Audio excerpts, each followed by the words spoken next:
Many channel में आप सबका स्वागत है। तो 21 जनवरी के करंट अफेयर के बारे में चर्चा कर लेते हैं। तो पहला क्वेश्चन है, हाल ही में किस देश के संविधान संशोधन आयोग ने प्रस्तावना से धर्मनिरपेक्षता शब्द हटाने का प्रस्ताव दिया है? तो ये बांग्लादेश ने किया है। बांग्लादेश के संविधान संशोधन आयोग ने प्रस्तावना से धर्मनिरपेक्षता शब्द को हटाने का प्रस्ताव दिया है।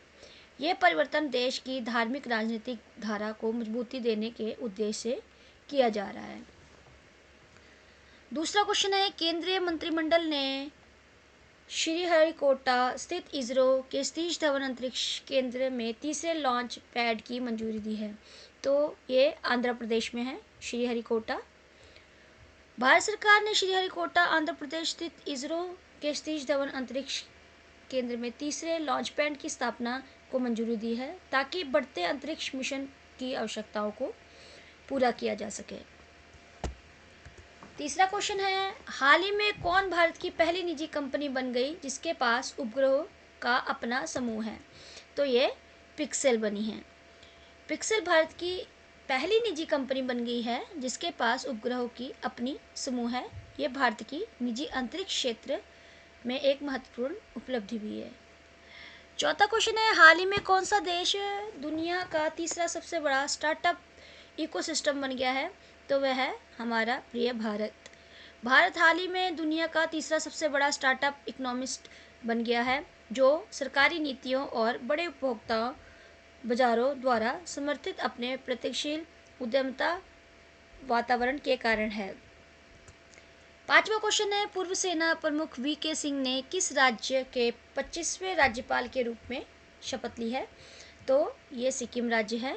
भारत के पूर्व सेना प्रमुख जनरल वी.के. सिंह ने मिजोरम के 25वें राज्यपाल के रूप में शपथ ली, जो राज्यपाल प्रशासन में एक महत्वपूर्ण विकास है। छठा क्वेश्चन है, हाल ही में भारत और राजनीतिक संबंधों की 60वीं वर्षगांठ मनाई गई है। तो भारत और किसके साथ है? तो ये सिंगापुर के साथ है।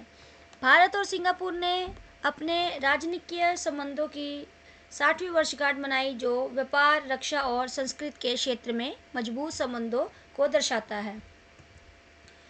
सातवां क्वेश्चन है, हाल ही में भारत और किस देश ने साइबर अपराध जांच में सहयोग बढ़ाने के लिए एक समझौते पर हस्ताक्षर किए हैं?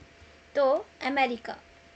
भारत और अमेरिका ने साइबर अपराध जांच में सहयोग बढ़ाने के लिए एक समझौते पर हस्ताक्षर किए हैं, जिसका उद्देश्य सीमा पार साइबर खतरों से निपटना है। आठवां क्वेश्चन है, हाल ही में किसने अधिकतर बैंकों की विदेशी शाखाओं को गैर निवासियों के लिए भारतीय रुपया खाते खोलने की अनुमति दी है?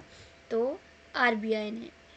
भारतीय रिजर्व बैंक ने अधिकतर बैंकों को उनकी विदेशी शाखाओं के माध्यम से गैर निवासी भारतीय के लिए भारतीय रुपया खाते खोलने की अनुमति दी है, जिससे पैसे का हस्तांतरण और निवेश में आसानी होगी। नवा क्वेश्चन है, दिसंबर 2024 में भारत के इलेक्ट्रॉनिक्स निर्यात में कितने प्रतिशत की वृद्धि हुई है? तो 35.1% की। भारत के इलेक्ट्रॉनिक्स निर्यात में दिसंबर 2024 में 35.1% की महत्वपूर्ण वृद्धि हुई, जो वैश्विक स्तर पर भारतीय निर्मित इलेक्ट्रॉनिक्स की बढ़ती मांग को दर्शाता है।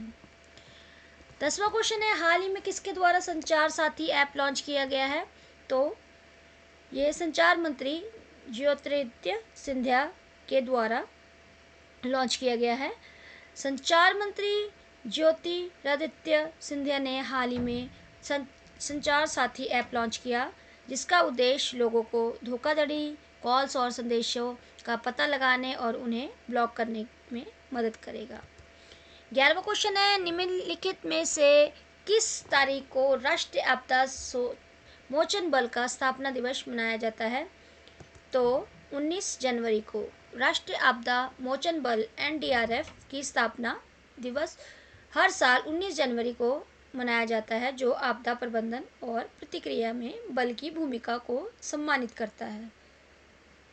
12वां क्वेश्चन है, हाल ही में किस देश ने अपने पहले स्वदेशी माइक्रो मिसाइल सिस्टम भार्गव अस्त्र का सफलतापूर्वक परीक्षण किया है? तो इंडिया ने किया है।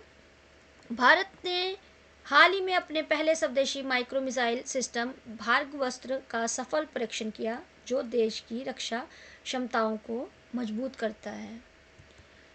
13वां क्वेश्चन है, 2025 को भारत के लोकपाल ने नई दिल्ली में अपना पहला स्थापना दिवस मनाया।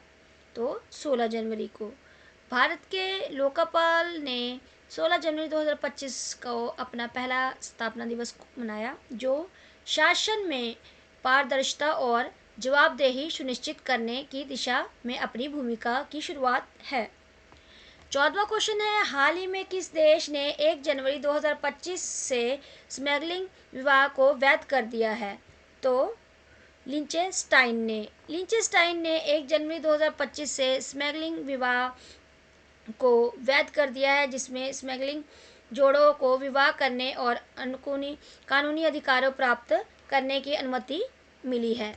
आखिरी क्वेश्चन है, हाल ही में किस अंतर्राष्ट्रीय संगठन ने 20वीं वैश्विक जोखिम रिपोर्ट 2025 जारी की है? तो विश्व आर्थिक मंच ने, वर्ल्ड इकोनॉमिक्स फोरम ने। विश्व आर्थिक मंच ने अपनी 25वीं वैश्विक जोखिम रिपोर्ट 2025 जारी की, जिसमें वैश्विक जोखिम जैसे आर्थिक अस्थिरता, जलवायु परिवर्तन और भू राजनीतिक तनावों का विश्लेषण किया गया है। Thank you for watching my video. Please any many channel को लाइक कीजिए, सब्सक्राइब कीजिए, शेयर कीजिए। अगर वीडियो में कुछ कमी लगती है या आपको थोड़ा चेंज चाहिए तो प्लीज़ मुझे कमेंट बॉक्स में ज़रूर लिख के बताइए। और आपका दिन शुभ हो। धन्यवाद।